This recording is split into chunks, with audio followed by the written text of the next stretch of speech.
Amor, los niños duermen. Tenemos que hablar. Este es un podcast producido por Relatores.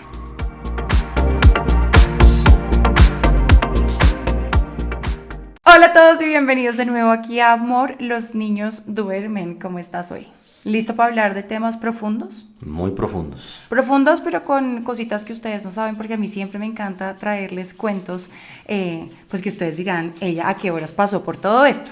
Y resulta que en el episodio pasado habíamos hablado un poquito de cómo llegaron nuestros hijos a nuestra vida y de allí quedaron varias historias pendientes porque los embarazos, la llegada de los hijos no siempre viene acompañado de ese romanticismo y esa magia que uno muchas veces se imagina. Y a veces cuando la vida te aterriza, Santi, pues hay un choque impresionante y uno dice, ¿por qué a mí me tocó esto? Y por eso hoy vamos a entrar un poquito más en detalles de pérdidas y duelos en la maternidad y la paternidad. Sí, en el episodio pasado creo que profundizamos un poquito la experiencia que nosotros tuvimos con el embarazo de Matilde y el parto de Matilde. Algo alcanzamos a contar sobre cómo fue tu embarazo del parto muy poquito, y creo que vale la pena que lo contemos para contextualizarlos, porque de ahí se desprendieron muchísimas cosas. Así es, resulta que el parto de los mellos llegó con otra sorpresa igual a la del parto de Matilde, de nuevo con un acretismo placentario, pero con una pérdida de la que les voy a hablar más adelante, y es una histerectomía que me tuvieron que hacer, que fue la única forma en la que me pudieron en ese momento salvar mi vida. Pero antes de eso también yo me enfrenté, Santi, o nos enfrentamos, porque esto fue lo que vivimos los dos, a una casi pérdida de ese embarazo que yo había soñado tanto, gemelar, de ese embarazo que yo había soñado y que yo decía, si me regalaron esto, ¿por qué me lo van a quitar? Yo no tuve una pérdida, como ya lo saben, pero me acerqué mucho a esa sensación que muchas personas que nos están escuchando en este momento sí han pasado, y esa pérdida gestacional pues es algo muy doloroso. Pero me encanta y quiero contarles un poquito de verdad por qué vamos a hablar de esto, y es porque yo creo que cuando uno se identifica desde el dolor, Santi, entiende muchas otras cosas. Y para las personas que trabajamos en redes o que estamos de alguna manera expuestas, me encanta que últimamente o de un tiempo para acá estemos contando esas historias de vulnerabilidad, porque siento que sí nos acerca mucho a que ustedes que nos escuchan, que nos ven, que nos siguen, también digan, a mí también me pasó. Y es que esa identificación realmente creo que le aliviana mucho la carga a la mujer. También quería hablar de esto porque resulta que todas esas pérdidas o dolor del que vamos a hablar ahora se puede presentar en muchas facetas de la maternidad o de la paternidad. La primera, diría yo, Santi, es cuando uno cree que esto de quedar embarazado es supremamente fácil, es sencillo. Todos los días hay embarazos, es muy cotidiano. Y creo que el primer golpe es cuando uno dice, yo no estoy quedando embarazada tan fácil, ¿cierto? Entonces este sería el primer momento como de los problemas de fertilidad. Luego vienen todas las complicaciones que pueden suceder durante el embarazo, que fue mi caso y lo que les vamos a contar hoy. Luego partos que no sucedieron como tú lo soñaste, que también fue mi caso. Luego, temas de salud mental que uno también dice, pero a mí, ¿por qué me pasó esto si nunca he escuchado a alguien alrededor que tenga ansiedad posparto o depresión posparto? Y por supuesto, luego temas de salud o de crianza con los niños que uno dice de nuevo, pero es que ¿por qué a mí? Pues aquí con todas las historias que les vamos a contar hoy, creo que en todas nos vamos a identificar un poquito para que ustedes también digan, de verdad, esto también me pasa a mí y yo no soy la única, y esta gente que yo a veces veo por allá que tiene la vida perfecta, pues le pasa. Nosotros vivimos como un contraste entre el embarazo de Matilde y el embarazo de los mellos. El embarazo de Matilde fue un embarazo tranquilísimo. Como yo conté en el episodio pasado, tú hasta el último día hiciste ejercicio, pero aquí no fue tan así. En medio de todo fue un buen embarazo, porque tú siempre has sabido llevar y ver las cosas, creo que desde un punto de vista muy positivo, pero al comienzo hubo unas complicaciones importantes, porque cuando el embarazo arranca, nosotros nos dimos cuenta que había un embrión más grande que el otro. Y pues eso a nosotros nos comenzó a generar una angustia muy grande, porque pues a nosotros siempre nos han dicho que en los embarazos múltiples era muy posible, pues se presentan algunos casos que un bebé se desarrolla y el otro no, y un embrión termina absorbiendo al otro. Digamos, cuando vamos a las citas es de las primeras cosas que a uno le dicen, ¿no? Pero ocurre algo, Santi, que para mí fue muy traumático, la verdad, y es esa primera ecografía que yo me voy a hacer con mi ginecobstetra, ya con el oficial, habiéndole dicho que yo estoy embarazada de 2, y entonces ya me dijo, claro, tú ya tienes un embarazo de alto riesgo porque es muy probable, lo más seguro es que te ocurra otra vez un acretismo placentario y que sea más intenso, y ahora que es un embarazo gemelar, vente para acá. Entonces voy yo y lo primero que hago es entrar al consultorio, me quito mi ropa, me pongo la bata y cuando me bajo mis calzones en el consultorio yo veo ese día una mancha de sangre. Y eso para mí no les puedo explicar lo que significó, ese susto que uno sabe y dice, si hay un sangrado en el embarazo, esto no va bien. Yo salgo inmediatamente consternada y le digo, me acaba de pasar esto, y me dice, ven y miramos, pero parecía un sangrado muy sencillo. Digamos que me dijo, puede ser que como son 2 bebés y te está creciendo más rápido el útero, puede que tus ligamentos se estén rompiendo más fácil y puede ocurrir un sangradito, ven y miramos. Empiezan la ecografía y esa es la noticia, ahí sí que nos dan, hay un embrión más grande que el otro y mucho más grande. Es decir, ese era el riesgo, ¿no? De repente ese bebé nunca va a arrancar, de repente ese bebé ni siquiera tiene corazón, al otro ya le escucho el corazón. Esto era aproximadamente la semana 7 de embarazo, y entonces él en ese momento nos dijo, oigan, esperemos, no cuenten nada todavía, María Clara, no lo publique en la primera página del Tiempo, hágame el favor, porque esto yo no sé qué vaya a pasar. Ocurren muchos casos en donde se reabsorben los embriones, o simplemente ese segundo bebé nunca arranca, entonces vamos a esperar a ver qué pasa. Esto sumado a mi sangrado, para mí fue de verdad salir de ese consultorio con el corazón roto y pensar que porque la vida me había regalado eso que yo tanto anhelaba, me lo había permitido saborear durante 2 semanas, y que de repente me dijeran, espérate, no te alegres tan rápido porque esto puede que no vaya a pasar. Para mí fue complicado porque pues yo traté de ponerme en tus zapatos. Obviamente pues para mí, pues a mí también me impactó la noticia, pero yo creo que tomé las cosas con un poquito más de calma. Y me daba mucha rabia eso, lo tengo que Sí, confesar. un poquito más de calma porque yo entendía que el bebé estaba que los embriones estaban muy chiquitos y yo dije, ven, vamos paso a paso, vamos revisando qué pasa y nada, claramente después volvimos a los 15 días y estaban ambos embriones más grandes, pero seguía uno más grande que el otro y el médico, afortunadamente, él siempre fue muy claro y él nos decía, mire, aquí vamos, va bien el tema, ¿sí? Pero esto en cualquier momento se puede complicar, no podemos cantar victoria todavía, tenemos que seguir esperando.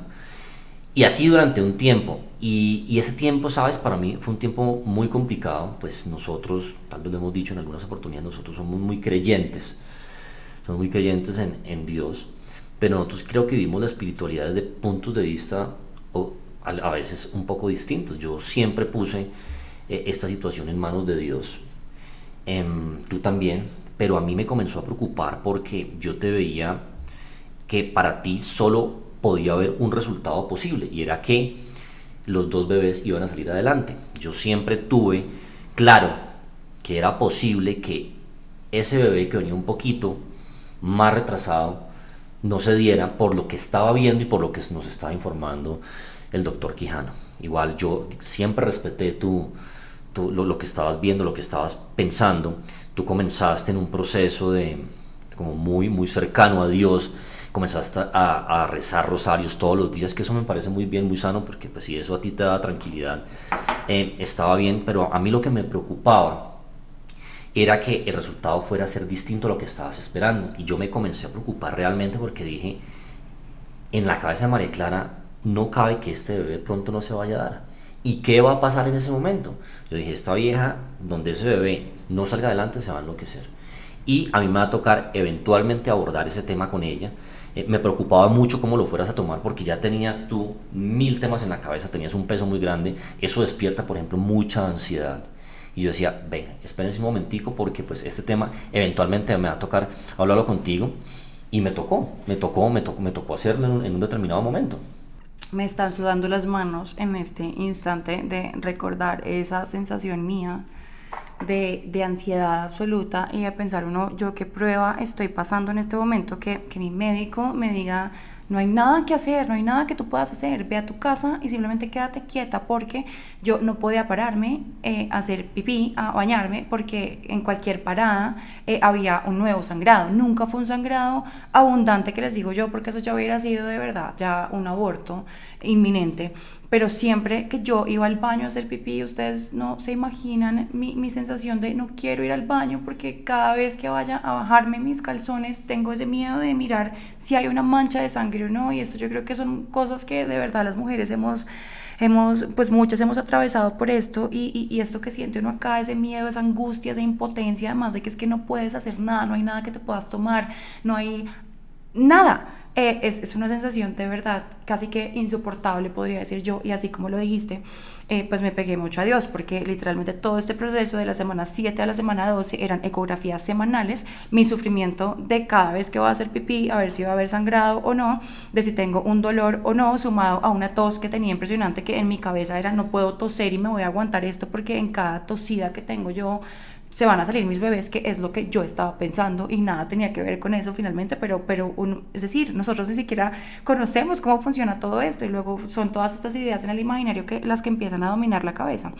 Y mi única forma de tener paz ante esta ansiedad, ante esta impotencia, ante esta rabia que tenía yo con la vida te regalo lo que más quieras, pero todavía no, y espérate a ver qué va a pasar, fue rezar mis rosarios, y me entregué completamente a la Virgen de Guadalupe, a mis chiquitos en realidad, pero claro, yo siempre les pedía y les decía, Dios, Virgencita, por favor no me quiten esto que ustedes me regalaron, no me lo quiten porque yo no voy a poder con este dolor, porque eso es lo que yo siempre he querido, no quiero tener que pasar por esto, y yo los quiero y yo los amo, no me los quiten. Esa era mi oración, que era muy fuerte, porque ahí llegaste tú. Era fuerte, pero muy válida. O sea, Sí. eso es algo que estaba sintiendo y está bien. Hasta que yo un día dije, no, tengo que hablar con ella. Y te senté y te hablé de la mejor forma que pude. Pero de todas maneras fue muy crudo porque te dije, María Clara, ven, tú estás rezando de una forma y me parece bien. Pero yo creo que tienes que comenzar a soltar. Dije, tú tienes que comenzar a entender que es muy posible, es una posibilidad que ese bebé no salga adelante. Y yo quiero que entiendas que si esa posibilidad se hace real, tú vas a tener que seguir viviendo. Vas a tener que seguir viviendo por ti, vas a tener que seguir viviendo por Matilde, vas a seguir viviendo por ese otro bebé que está ahí. Pero por favor contémplala, no es lo que nosotros queremos, pero es una posibilidad que está ahí. Y eso fue difícil, y yo te dije, mira, a mí también me costaba, yo quería, por ejemplo, que los dos bebés salieran adelante. Y eso fue como un choque entre tú y yo, porque yo te dije, mi forma de rezar es, yo le pido a Dios, Diosito, yo quiero esto, yo quiero que los dos bebés salgan adelante, pero sabes, que se haga tu voluntad. Y yo solté, yo le decía, yo quiero que María Clara esté bien, y si ese bebé va a venir bien, que venga, Diosito. Y le dije, que se haga tu voluntad. Y yo le dije a María Clara, si piénsalo, analízalo y trata de comenzar a soltar un poquitico esto, y porque tú le estás pidiendo a Dios, pero ya le estás dando de paso la solución. Deja que Él actúe. Y creo que tú comenzaste en un proceso como a entender. Yo me acuerdo ese día que tú quedaste como fría, y No. como me hiciste algún reproche, como que cómo podía ser así de fresco, pero pues yo tenía que ser responsable. Yo ese día te odié, tuve una rabia, pero desde mis entrañas, porque para mí era sentir que tú no estabas entendiendo mi dolor. Y efectivamente sé que nunca lo vamos a sentir igual, ningún dolor, ningún acontecimiento, la felicidad, todos somos seres humanos tan distintos que lo recibimos desde lugares diferentes en nuestro cuerpo, en nuestro sentimiento, y para mí era eso, es que cómo se te ocurre decirle a Dios que haga su voluntad, si es que tú le tienes es que decir que nos ayude en esto, porque yo sí creo mucho en mis conversaciones divinas con Dios, con la Virgen, de quiero esto y vamos a apuntarle a esto. Entonces para mí era como estás dejando ese espacio para que ocurra lo que yo no quiero, y es que Lorenzo, que era el bebé que no estaba arrancando, que no se le escuchaba su corazón en ese momento, pues me dijera el día de mañana se reabsorbió y no estaba. Tuvimos finalmente esa conversación que tú dices, y voy a resumirla en algo que a mí me cambió la vida, Santiago, y es que hoy en día lo veo así. Recuerdo perfecto las palabras porque me dijiste, hay una oración que dice, me entregaste un papelito y lo sacaste de un libro y me dijiste, yo tengo esto guardado hace mucho tiempo y quiero que ahora lo leas tú. Y yo lo empecé a leer, y eso decía, no seas como el paciente que va a donde su médico a decirle cuál es su tratamiento, su medicina y cómo lo debe sanar. Sé como ese paciente que va con toda la fe a donde su médico a decirle, te entrego mi salud y encárgate de lo que te puedas encargar. Entonces eso cambió para mí la forma desde ese momento en la que yo estaba abordando todo este problema. mis rosarios cambiaron. Y mis rosarios cambiaron desde ese día. Le pedí a mi mamá que fuera a rezarlo conmigo. Y creo que jamás me había pegado una descargada en llanto tan impresionante como esta, porque sentía miedo de decirle a la Virgen de Guadalupe en ese momento de, sí, te los entrego y haz tu voluntad, porque yo no soy quien para decir quién. Es decir, me tomé tu oración tan en serio que cambió mi forma de abordar todo esto. Y me sentía culpable y me daba miedo, lloré como nunca, pero siento que ocurrió algo milagroso en ese momento. Y no sé si era el mismo Dios también diciéndome, enseñándome a orar, a rezar, a abordar todos esos problemas. Y fue que en esos días teníamos la última ecografía, que ya era decisiva, porque ya yo estaba en la semana 12 y en una semana 12 de embarazo un bebé que no tiene corazón definitivamente ya no va a arrancar. Entonces esa ecografía fue la más dura porque llegamos allí y eso que ya teníamos una gabela importante porque ya, es decir, el corazón del bebé se ve mucho antes. Yo creo que era mi médico diciéndonos esperemos porque de verdad esta vieja se va a chiflar y vamos a darle hasta el final. Igual cuando sucede eso en un embarazo gemelar pues no puedes hacer nada, simplemente es esperar a que ese embrión que nunca arrancó se reabsorba, no hay ninguna intervención médica, nada.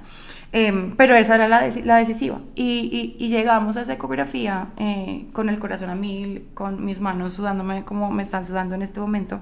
Me acuesto y mi médico dice, que es una persona súper pragmática, de especialista en embarazos de alto riesgo, que no cree en milagros, en nada, y me dice, yo no tengo otra forma de explicar esto, María Clara, dale gracias al santo o a quien le hayas estado rezando porque esto es un milagro, te estoy confirmando que en la semana 12 tu bebé sigue aún muy pequeño, seguramente esto vaya a cambiar, pero ya hay un corazón y eso quiere decir que ya este bebé es viable, así que vaya y lo publica ahora sí en la primera página del Tiempo.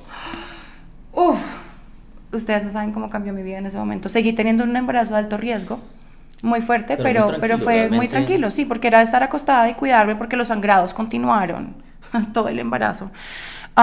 Pero ya estábamos afuera de este rollo. Sí, y bueno, y estábamos tranquilos y nuevamente llegó el momento del parto. Sabíamos que iba a ser un parto complicado como efectivamente lo fue, pero la diferencia es que ya estábamos preparados, ¿sí? Estábamos preparados. Nosotros ya teníamos cancha en el tema. Y lo mismo el hospital, el doctor Quijano, pues obviamente cuando entramos, pues ya, pues cuando es un embarazo múltiple, pues todo se multiplica por dos, porque son dos personas las que vienen ahí. Y adicionalmente, como ya había un antecedente, pues ya se tenían las unidades de sangre, se tenía todo listo. Obviamente, para mí no era, ¿será que va a pasar o no va a pasar? Sino, ¿en qué momento va a pasar? Y efectivamente pasó, arrancó el parto, sacan un chino, después sale el otro chino. El doctor nos había dicho, como ustedes ya tienen 3 hijos, aquí me voy a enfocar en que si hay algo grave, si vuelve a pasar, y si es necesario que le saque el útero a María Clara, se lo voy a sacar. Ustedes están de acuerdo, entonces haga lo que tenga que hacer, porque aquí ya nosotros obviamente no vamos a tener más hijos y la prioridad es la vida de María Clara. Obviamente. Y pasó eso, sacan a Luciano, sacan a Lorenzo y el doctor Quijano comenzó a retirar las placentas y se deshacían y de un momento a otro, yo me lo estaba esperando, dice el doctor Quijano, gente prepárense, nos vamos de histerectomía, activen código rojo, porque al comenzar a sacar las placentas otra vez comenzaste a desangrarte, otra vez de los 6 litros de sangre perdiste 3. Esta vez fue un poquito distinto porque yo tenía que estar con los mellizos, me tocaba ir a hacer unas vueltas, en fin, pero aunque fue mucho más crítico el tema, él estuvo muy controlado porque todo estaba acondicionado para atender lo que se nos vino encima. Ya estaban todos preparados para esa opción. Exacto. Sin yo entonces, pues obviamente, pues tus papás estaban afuera, me llamaban, en fin, todo el mundo muy preocupado porque todos sabíamos lo que se venía encima. Y esta vez el doctor Quijano lo que dijo fue, yo no voy a arriesgar la vida de María Clara, simplemente dejo todo lo que hay ahí y saco placenta, saco útero, saco todo. Y eso fue lo que se hizo. Sí, esto fue algo el miedo para mí en este episodio, en este segundo parto, fue otro nivel, porque yo creo que las mujeres que ya han tenido más de un hijo entienden que cuando uno llega a su primer parto, uno no sabe lo que le espera. Uno va ilusionado por conocer a su chiquito y todo bien, pasa lo que tiene que pasar, partos lindos, perfectos, espectaculares o partos traumáticos, como sea, pero uno ya salió de eso y ya. Pero cuando uno va allá, en el primer parto, es otra sensación.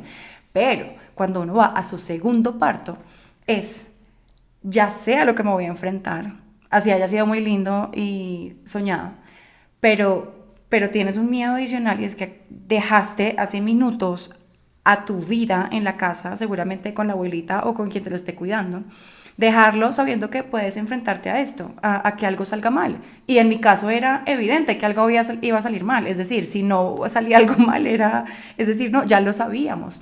Entonces, ese miedo mío de empezó a pasar esto y yo solamente rezaba y de nuevo decía, Dios mío, yo quiero estar con mis hijos, quiero estar con mis hijos, Matilde, Luciano, Lorenzo ya están bien, déjame estar acá. La verdad abordé también toda la situación de una forma diferente, entonces mis signos vitales esta vez no estaban tan disparados como el susto de la primera, no me tuvieron que sedar, estuve despierta durante todo este episodio escuchando que una de las ginecólogas que estaba allí dentro de la sala de parto se desmayó cuando vio el sangrero. Es decir, yo decía, ¿qué está pasando? ¿Cómo estará esto? Ahora, quienes han tenido cesárea saben que uno está sobre la cama, tiene una luz encima, que a veces refleja las cosas, porque uno pues por supuesto no está viendo nada de lo que está pasando allá, solamente siente un olor, olor cuando te cortan la piel, te están cauterizando, y se siente ese olor a carne quemada y uno ya dice, ya están entrando. Pero yo tenía ese reflejo ahí y cuando empecé a ver todo lo que estaban haciendo, yo por el reflejo de allí vi mi cuerpo abierto y solamente se veía sangre, sangre, sangre cayendo. Empezó mi transfusión de plaquetas, de sangre y demás. Y cuando me dicen a mí la histerectomía, para mí en ese momento fue perfecto, es lo que hay que hacer porque yo lo que necesito es estar viva. Y mi médico me dijo, yo prefiero una mamá sin útero que un útero sin mamá. Vamos para esta. Hicieron todo el procedimiento, de nuevo yo me voy a UCI, de nuevo no conozco, no puedo tener a mis mellizos en mis brazos como lo había soñado, pero ya era una cosa que yo había superado, dije, no pasó nada porque a Matilde tampoco la tuve, igual la pude lactar, igual va a ser con ellos, estoy viva y estoy bien, que es lo que importa, voy a salir adelante de esto.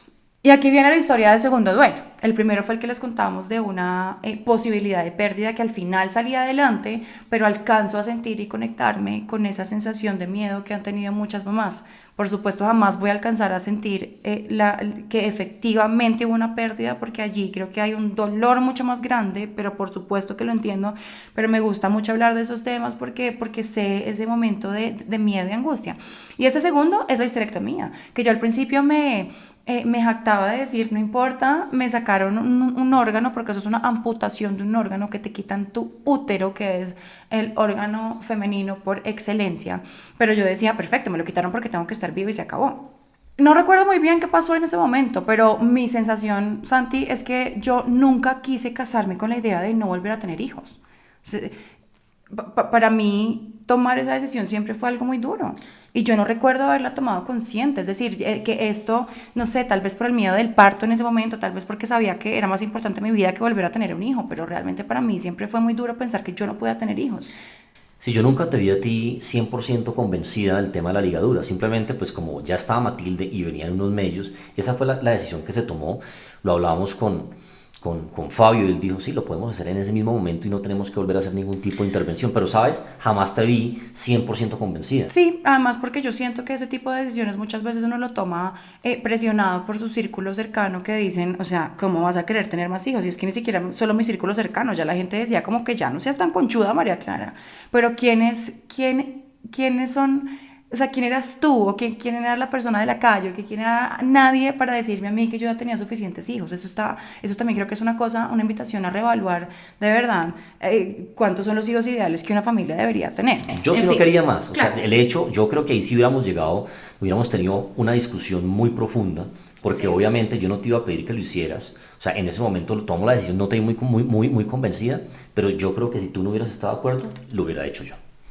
¿Se va a escondidas a ligarse?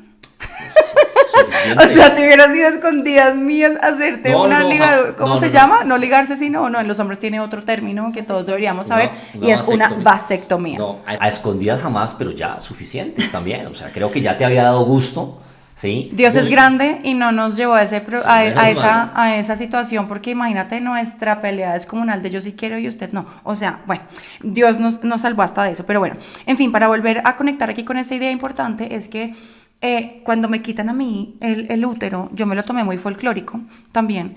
Y después empezamos a ver consecuencias y cosas de las que vamos a hablar ahora. Pero eso también es una invitación a decirles que me he enterado de muchas personas cercanas y muchos médicos que están haciendo histerectomías por razones que nada se acercan a una razón médica. Es decir, muchas mujeres van y dicen, yo ya tuve hijos o no quiero tener hijos y no quiero menstruar, entonces quítenme el útero. Como si fuera uno a decir, quítenme mi mano, quítenme mi brazo, quítenme esto que me está estorbando. O sea, eso es una amputación de un órgano para que además corta el ciclo normal de la mujer. Y la menstruación no está únicamente ahí para incomodarnos y hacernos sangrar mes a mes. La menstruación tiene una cantidad de explicaciones además emocionales en el cuerpo de uno, de lograr entender el ciclo de la mujer, que yo ya no lo tengo y hoy en día lo valoro. Entonces yo hoy, y que me empecé a dar cuenta con todas estas consecuencias, empecé a tener un desbalance hormonal impresionante, a pesar de que me dejaron mis ovarios y no tengo que suplementarme con hormonas. Pero yo tuve un bajonazo que se los vamos a contar más adelante también, que me desencadenó un trastorno de ansiedad, y para mí todo se debe a que me amputaron un órgano y yo nunca le hice un duelo. Yo nunca fui a entender qué era eso. Yo empecé a repetir lo que todo el mundo decía, que es que dicha, yo no menstruo. Y resulta que eso no es ninguna dicha, porque yo hoy soy una mujer que no tengo ni idea en qué parte de mi ciclo estoy. Mi ciclo menstrual sigue existiendo fisionómicamente, salvo el sangrado. Luego yo me levanto un día que no sé quién soy, que me quiero tragar el mundo de pizzas, donas y hamburguesas y no tengo ni idea qué es, porque resulta que no sé, que tal vez estaba ovulando. Y no reconocer el ciclo de la mujer es una cosa muy difícil y muy compleja. Sí, yo, no, igual como en todo, yo con el paso del tiempo lo entendí. Hoy en día lo vivimos. Muchas veces te veo con unas actitudes extrañas o tú misma lo manifiestas y nos ponemos a hablar y creo que caemos en cuenta que tal vez si tuvieras la menstruación estarías viviendo todo lo que se genera alrededor de eso, Entendiéndolo. ¿sí? Y pues nada, sí, afortunadamente en el caso de nosotros, el tema de Lorenzo tuvo un buen final. Valoro mucho como tú manejaste todo el tema de tu útero. Yo lo vine a entender después cuando tú tuviste algunas sesiones con alguien que te hizo un acompañamiento. Eh, y sabes, yo tengo personas cercanas que han vivido también unas pérdidas. Y yo creo que ese tema solo lo entiende uno. Y es un mensaje también, yo creo, este capítulo para esas personas que lo han vivido. eh, no es fácil, es un mensaje como de aliento, de los entendemos, de eh, estamos con ustedes, porque sabes, cuando tú has tocado ese tema en algunas ocasiones, es impresionante la cantidad de gente que manifiesta que ha pasado por un proceso parecido. Mucha gente vive estos procesos en silencio, ¿sí? Y es muy respetable, pero esto se presenta todos los días. Sí, cuando nos empezamos a enterar de verdad de la tasa de pérdidas de mujeres, son impresionantes, de la cantidad que no cuentan o que nunca siquiera supieron que estaban embarazadas. Entonces las estadísticas que vemos se inflan mucho más. Pero de verdad, para cerrar, simplemente decirles que ninguna pérdida de ningún tipo es menor que la otra. Me frustra mucho cuando la gente invalida el dolor del otro diciéndote cosas como, tuviste una pérdida y tan solo tenías 4 semanas. En realidad, tan solo era un embrión, no debería dolerte más que la mamá que perdió a su hijo a los 8 meses. Es decir, ningún dolor.